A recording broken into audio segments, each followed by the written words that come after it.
Welcome to Better Credit, Better Home, your source for the latest local and national news that can impact you if you are in the market for real estate. Here are your hosts, the Kingwood Mortgage guy, Mike Durr, who uses his 25 years as a mortgage professional to help people improve their credit, and Joe Solas, an accomplished home inspector, real estate agent, and trainer of new agents for Jane Bird Property International. Together, they will help you understand what you need to know to get the most out of your real estate investment. Let's get started.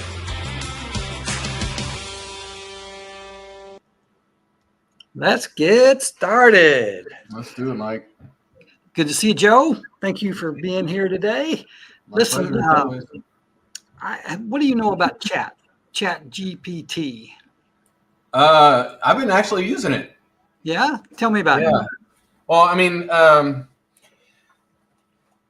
the other day I was, I'm putting it together a website for my wife and I, and part of the website was kind of describing what our value add proposition was. And I was trying to put things together in words, but I was having trouble kind of expanding on it. Right. And I just typed into Chat GPT kind of my thoughts, and then it spat out a whole thing that I said, oh, okay, yeah, now that's where I can go. And I grabbed it and used it. But it's a valuable tool. I'm using it on some of my listings and some of the online things that I do. It's pretty cool. It is cool. And it is actually the subject of, and I'll show you a little bit of how I was using it today, but I'm digging it. It's a tool, and I'm not sure it's the most brilliant tool out there, but it's a pretty smart tool. It's smarter than I am in many cases, particularly with using words. And so I did an experiment today, and I thought, well, let's just see what happens here. So I'm going to put this up there, and my query is, what does Chat GPT AI have to say about buying a home? Mm-hmm. So this will be kind of, it's a little different, but let's just go through this. I think I don't think it's going to surprise anybody, but I think here's what we're going to do. We're going to talk about artificial intelligence and how this works. We're going to ask a question. We're going to response to the question. And then I'm going to give you more details of the $5,000 grant program, because I didn't have all my stuff together. Oh, yeah, I remember that from last week. So we'll do that. But I think the chat part of it is kind of interesting. It's interesting to me. Hopefully the people that watch this will think it's interesting also. So how Chat GPT works.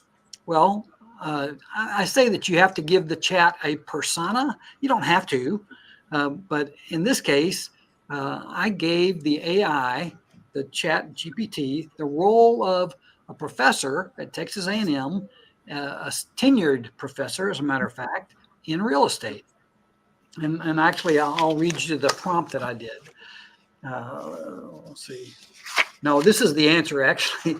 I didn't write the question. I put up in the thing. It says, as a real estate professor at Texas A&M University, my expertise lies in educating students on various aspects of real estate, including market trends, investment strategies, and legal considerations.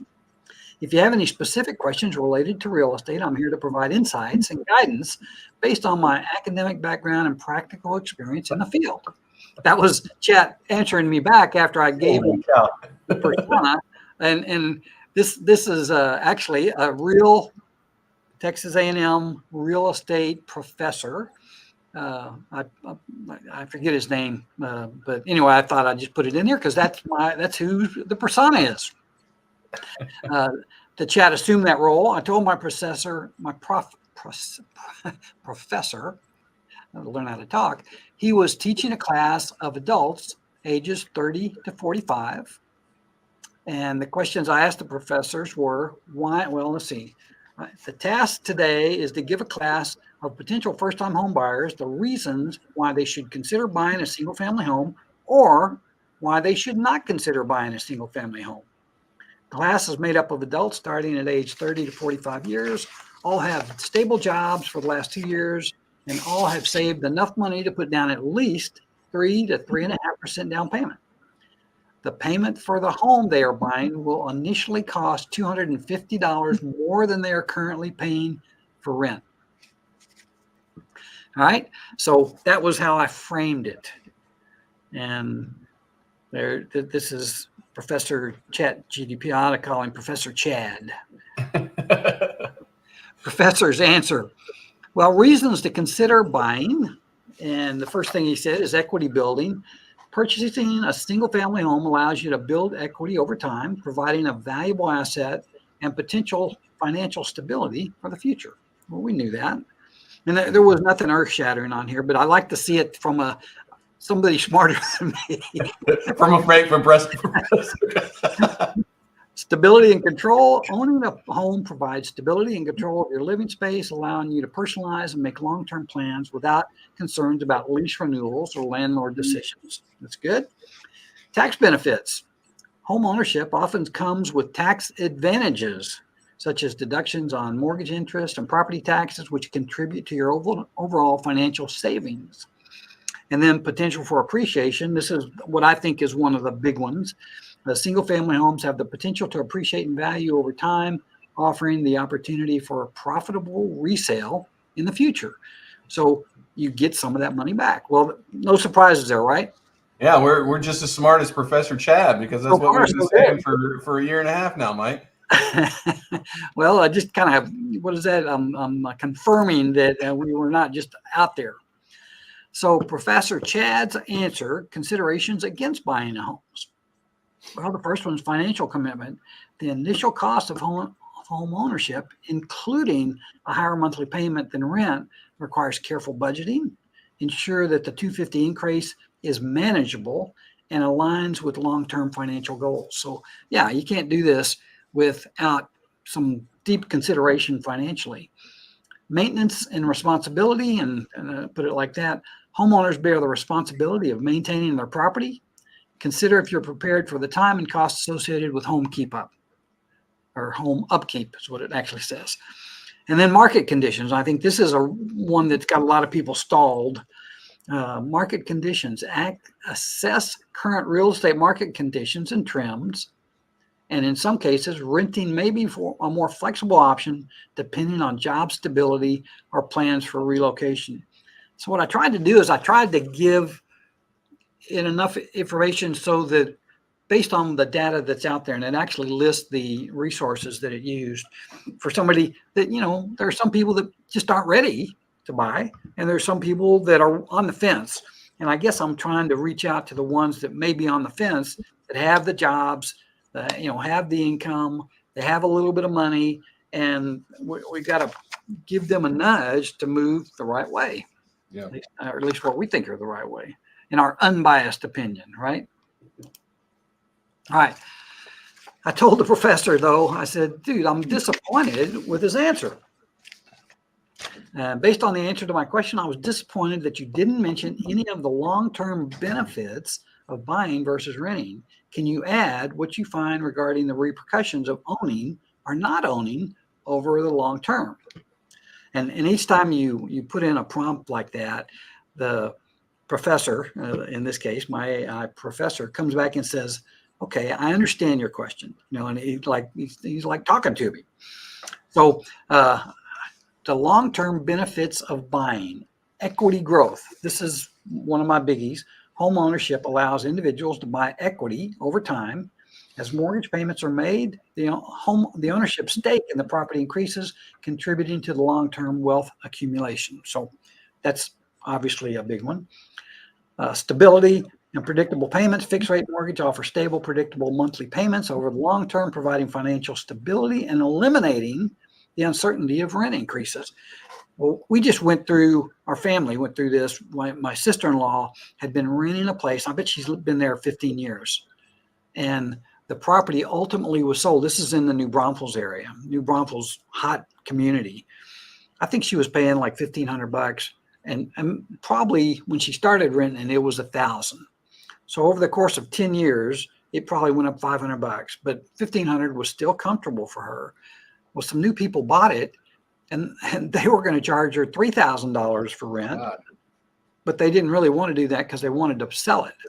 And she asked them what they were going to sell it for. And yeah, she would have been paying way over $3,000 to buy the darn thing, and she couldn't do it.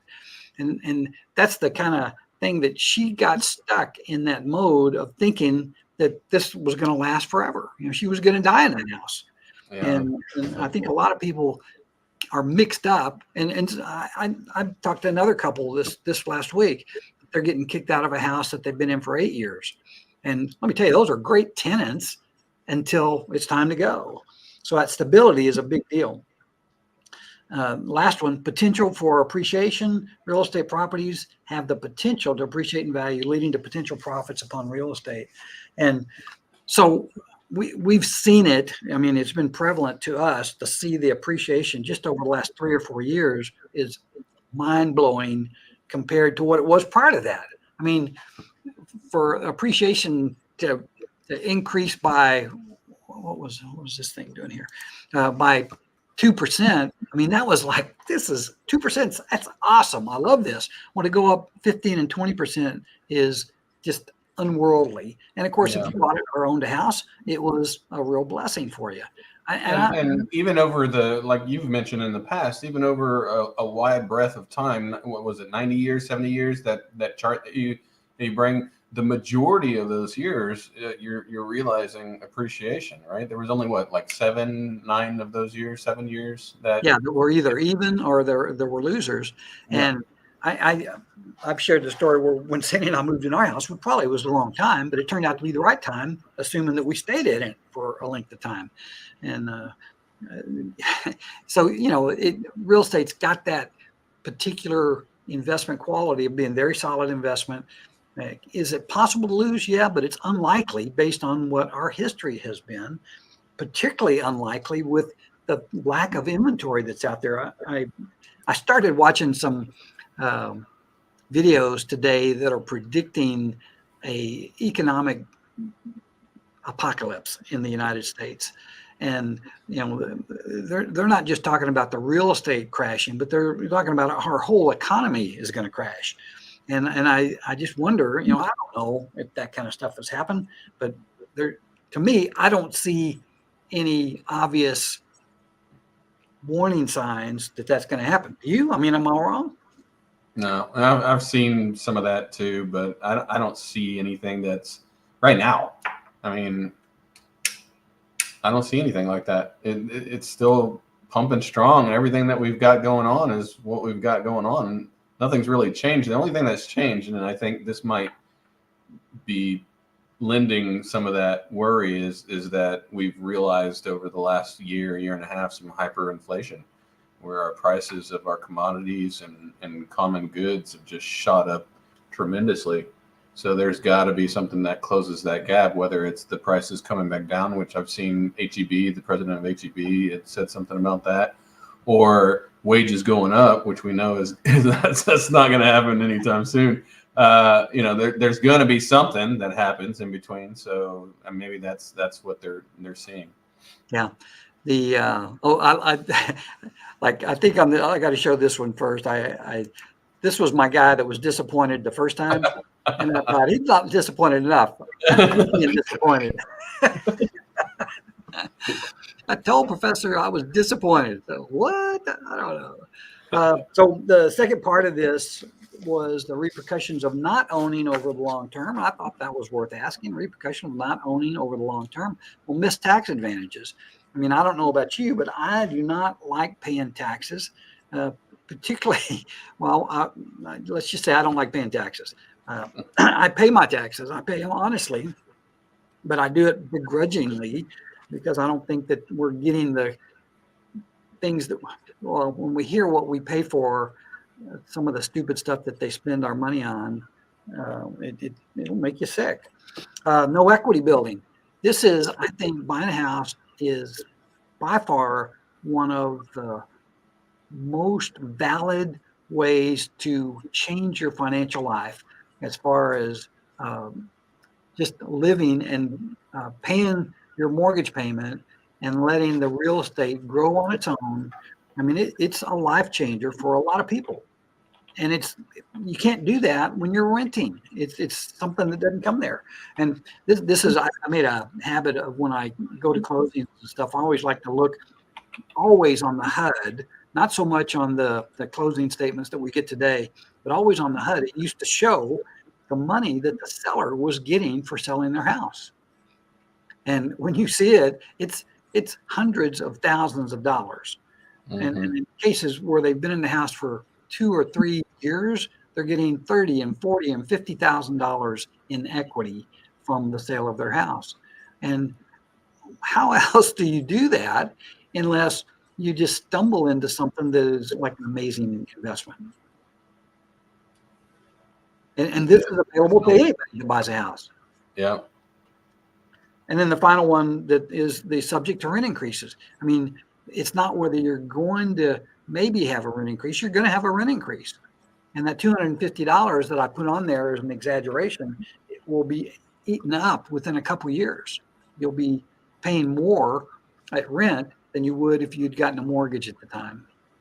So I think that's one of the things that I just feel so strongly about the real estate thing. And that's why I love what I do.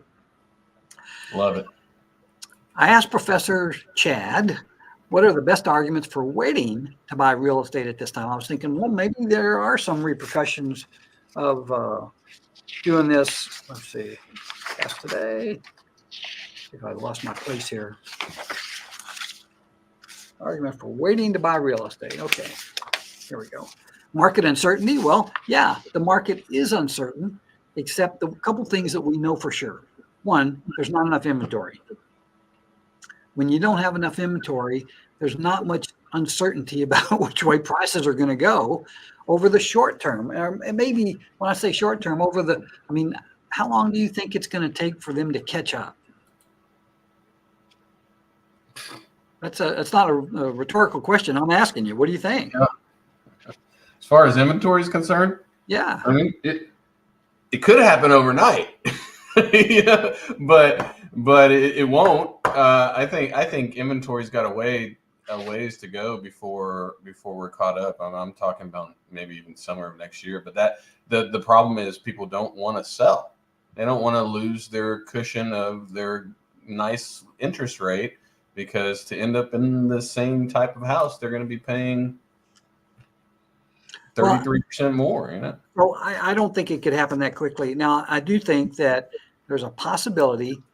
I'm going to move that here. Let's see. I do think there's a possibility that as rates go down, and rates are moving in the right direction for us finally, that some people that are in their existing homes are going to list. I mean, there's some that want to, they just didn't they didn't need to, so they left it because they've got they saving 3 or 4% interest every month by not doing it. But as far as catching up, the home building, and I'm referring back to a chart, and I don't have it on here, but it's a chart that shows the slowdown in new homes being built compared to what it was in the 2007, 8, 9, and 10 area when we really built a lot of homes. And our inventory level is so much lower than that. I think it's going to take longer than a year or two to catch up. And one of the things that would help that is lower rates that allowed people that are, like you mentioned, in the existing homes with low rates that would actually be willing to sell their houses. So that market uncertainty is there, but it's not that uncertain.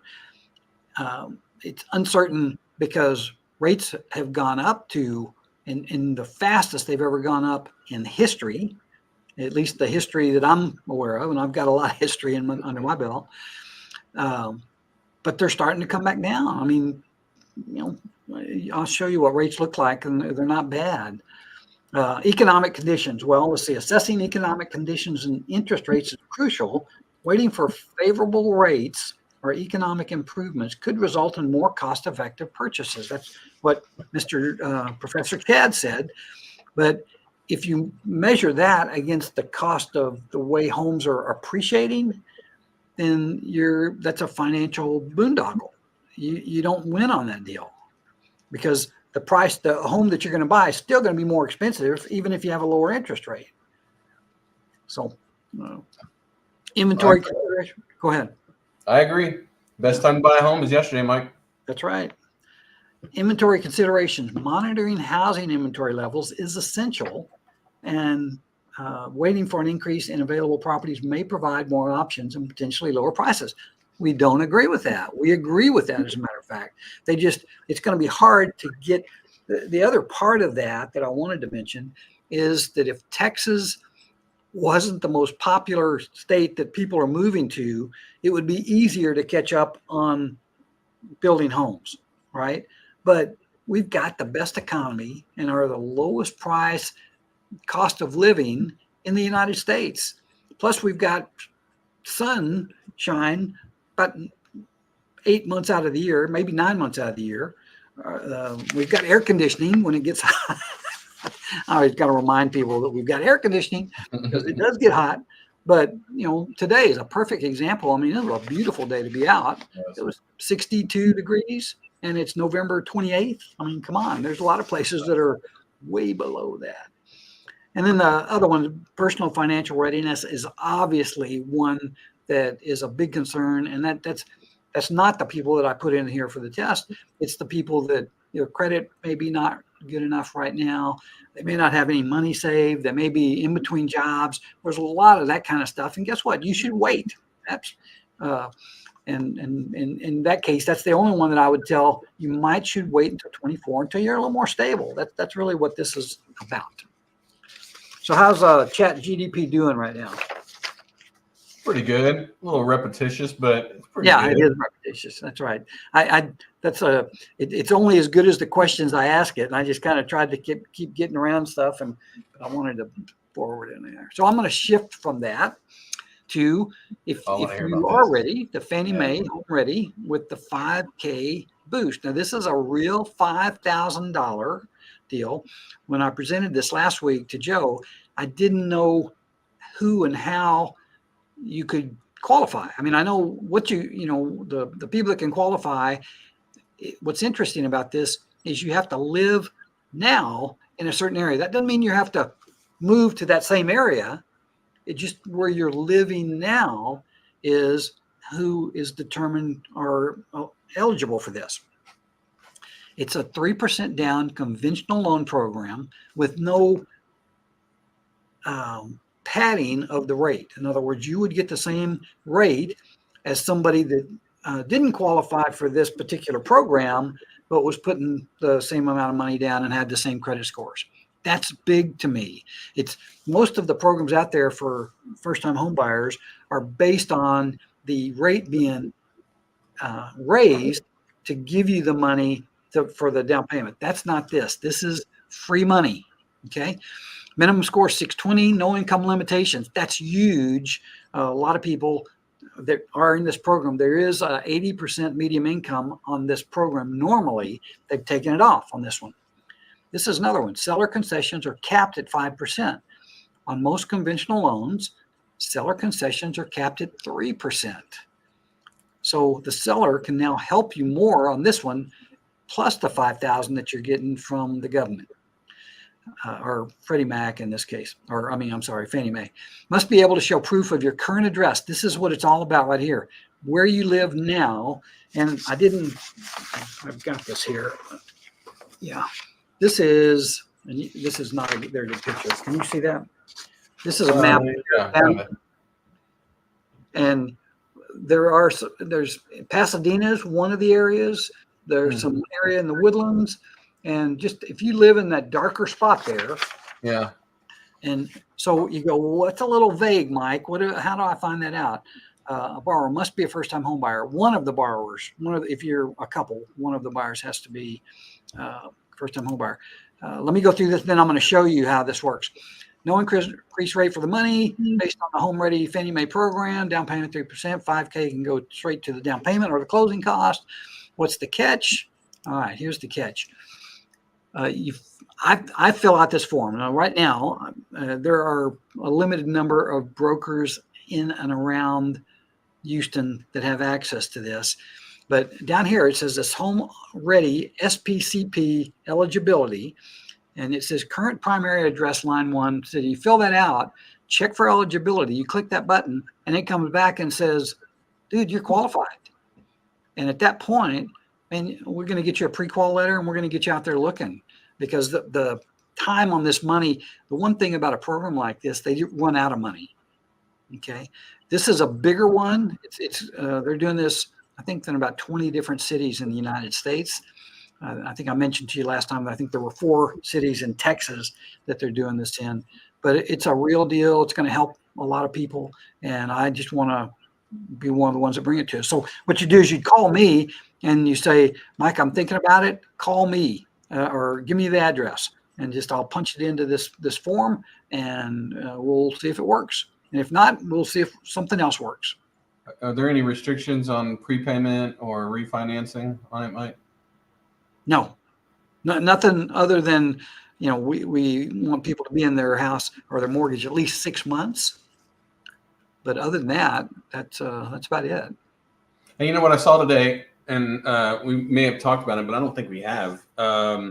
Conventional loans now, the multifamily loans now are only going to require 3% instead of what they used to, or what? No, it's 5%. 5%. That's what it was. Used to be minimum 15%. Yeah.